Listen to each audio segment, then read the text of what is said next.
স্বয়ম্ভুব মনু আর শতরূপা, আমরা সবাই মনুর সন্তান, মানব বলে অভিহিত।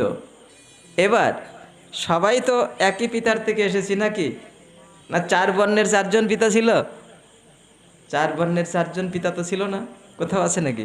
কোথাও পেয়েছেন আপনারা? 4 বর্ণের 4 জন পিতা ছিল না তো, এক পিতার থেকে এসেছি। আচ্ছা 4 বর্ণের মা কি 4 জন ছিল? তাও তো ছিল না, একই মাতার থেকে এসেছি। সৃষ্টির আদিতে একই পিতামাতার সন্তান আমরা। পরে 4টা বর্ণ ভাগ হলো, কিন্তু কিভাবে হলো সেটা আপনারা দেখবেন মহাভারতের শান্তি পর্বে 181 অধ্যায়ে পাবেন আপনারা। বেদব্যাসের মহাভারত যদি থাকে আপনাদের সংগ্রহে, এই বেদব্যাসের মহাভারতের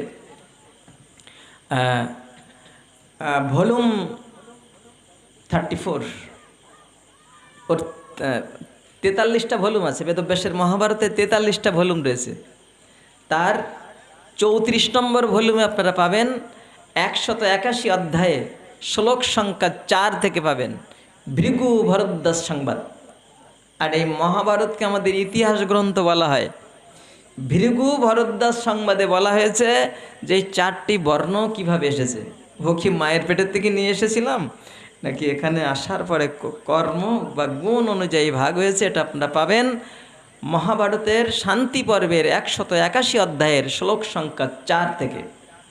সেখানে ভৃগু ভরদ্বাজ সংবাদে বলা হয়েছে, ভৃগু মুনি বললেন যে সৃষ্টিকর্তা ব্রহ্মা জীব সৃষ্টি করলেন, মনুষ্য প্রজাতি সৃষ্টি করলেন, তারপরে তাদেরকে 4টা বর্ণ দিলেন। বর্ণ মানে, বর্ণ শব্দটির আবিধানিক অর্থ হচ্ছে রং। বর্ণ মানে হচ্ছে রং। তো আমাদের 4টে বর্ণ যখন, তাহলে নিশ্চয়ই এখানে রঙের একটা সম্বন্ধ আছে, তাই বলেছেন মহাভারতে।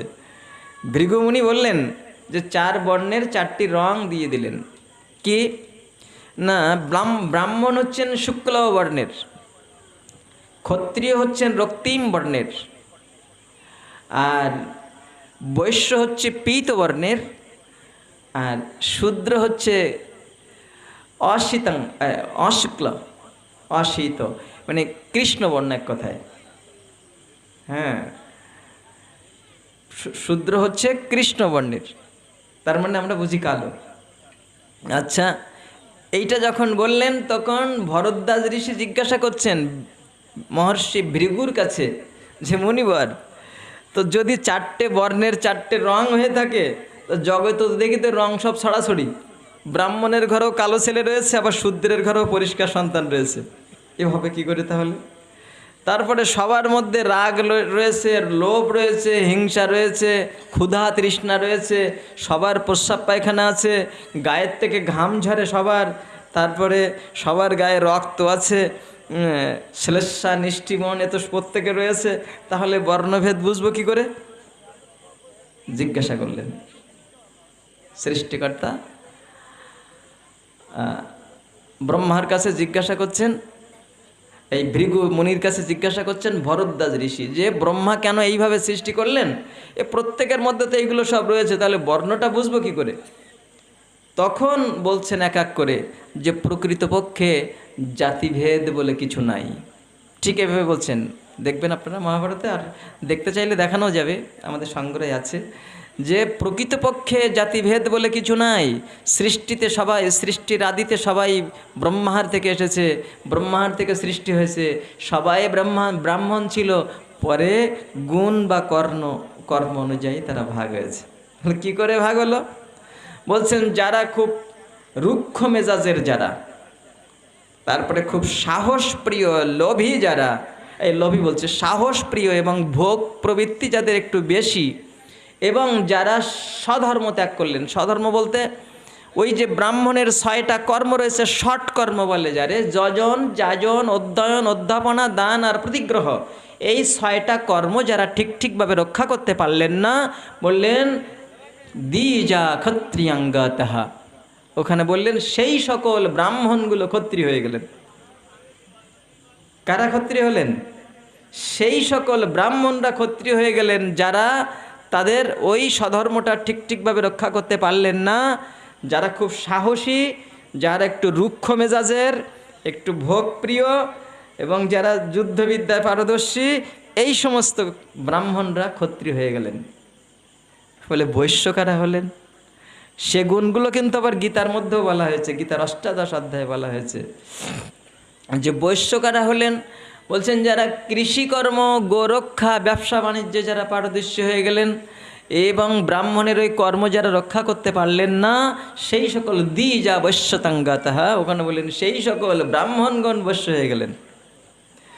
তারপরে আবার বলছেন যে যারা একটু লোভী প্রকৃতির, যারা সদাচার রক্ষা করতে পারলো না, যারা ধর্মের নিয়মকানুনগুলো মানতে পারলো না এবং যারা সেবামূলক কর্মের সাথে যুক্ত ছিল, তখন সেই সকল দ্বিজা শূদ্রদাঙ্গতাহা, সেই সকল ব্রাহ্মণগুলো শূদ্র হয়ে গেলেন। সেই সকল ব্রাহ্মণরা শূদ্র হয়ে গেলেন। এইভাবে বলছেন ভৃগু ভরদ্বাজ সংবাদে। তারপরে ১৮২ অধ্যায়ে গিয়ে আবার বলছেন যে ব্রাহ্মণ যদি তার সদাচার রক্ষা করতে না পারেন তাহলে তিনি ব্রাহ্মণ নন।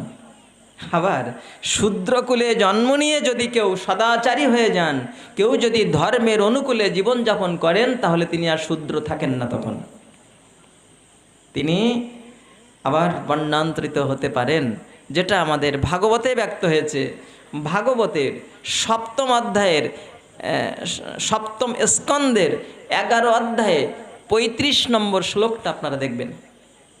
যদি আপনাদের ওই সংস্কৃত শ্লোক সহ ভাগবত যদি আপনাদের কাছে থাকে, সেই ভাগবতে ৭ম স্কন্দ ১১ অধ্যায় শ্লোক সংখ্যা ৩৫, সেখানে বলা হয়েছে যস্য জলক্ষণং প্রক্তং পুংস বর্ণ অভিব্যঞ্জকম যদন্যত্রাপি দৃশ্যতে তত্ত্বে নৈব বিনির্দেশেত। বললেন মানুষের বর্ণ নির্ণয়ের ক্ষেত্রে যার মধ্যে যে বর্ণের লক্ষণ পরিলক্ষিত হবে তাকে সেই বর্ণের বলে জানবে। যদি অন্য কোনো বর্ণের মধ্যে অপর বর্ণের লক্ষণ পরিলক্ষিত হয়, তিনি সেই বর্ণেরই হবেন। কোথায় বলা হয়েছে? এই শ্রীমদ্ ভাগবতে ৭ম স্কন্দের ১১ অধ্যায় শ্লোক সংখ্যা ৩৫। তাহলে মহাভারতে যে কথা বললেন সেই কথার সাথে ভাগবতের কথার মিল রয়েছে।